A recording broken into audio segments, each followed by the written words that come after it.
नमस्कार प्रिय विद्यार्थियों।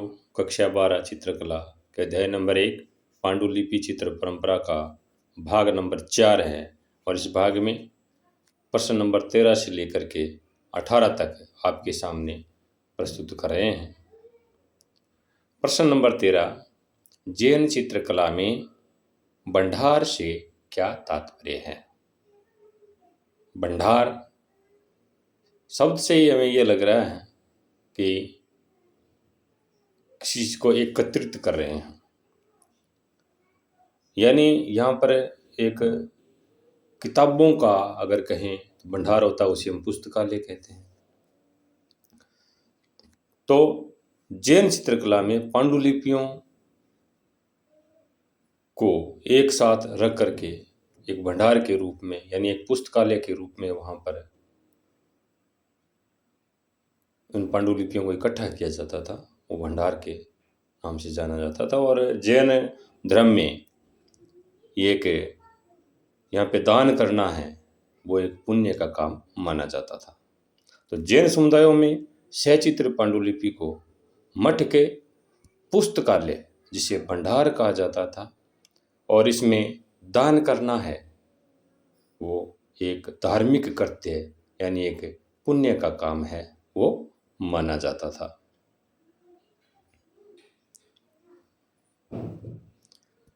जैन शैली के अगला जो प्रश्न है, प्रश्न नंबर 14, जैन शैली के प्रमुख ग्रंथ कौन कौन से हैं? तो जैन शैली के प्रमुख जो ग्रंथ है वो 4 ग्रंथ यहाँ पे इसमें दिए गए हैं। इसमें कल्पसूत्र है, कालकाचार्य है कथा,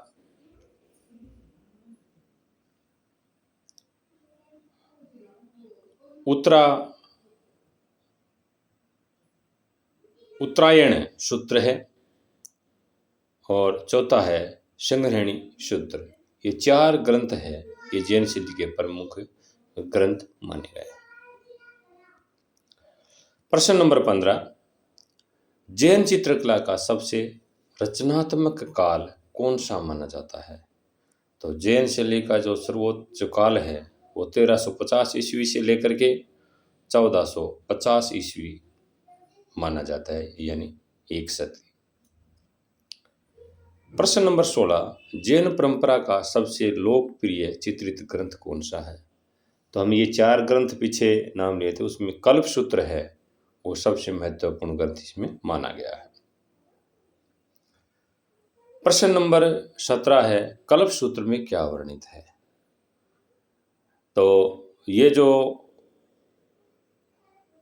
ग्रंथ है ये जैन धर्म से संबंधित है और जैन धर्म के 24 है वो तीर्थंकर रहे हैं।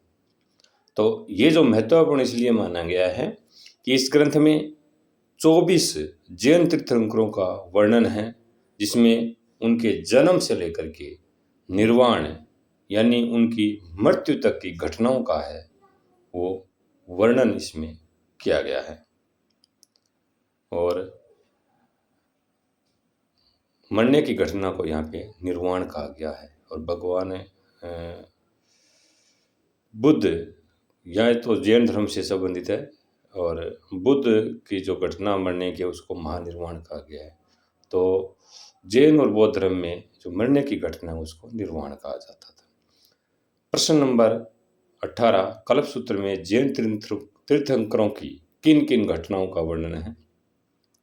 तो इसमें मुख्य रूप से है वो गर्भाधान, जन्म, इनके गृह त्याग की घटना, ज्ञान प्राप्ति की घटना और प्रथम उपदेश की घटना,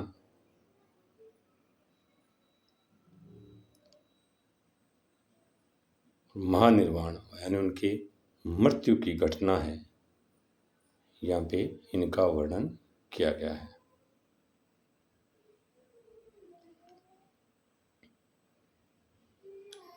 वीडियो अच्छा लगे तो लाइक करें, शेयर करें, सब्सक्राइब जरूर करें और बेल आइकन दबाएं, जिससे आने वाले महत्वपूर्ण वीडियो है आपको निरंतर मिलता रहे। बहुत बहुत धन्यवाद।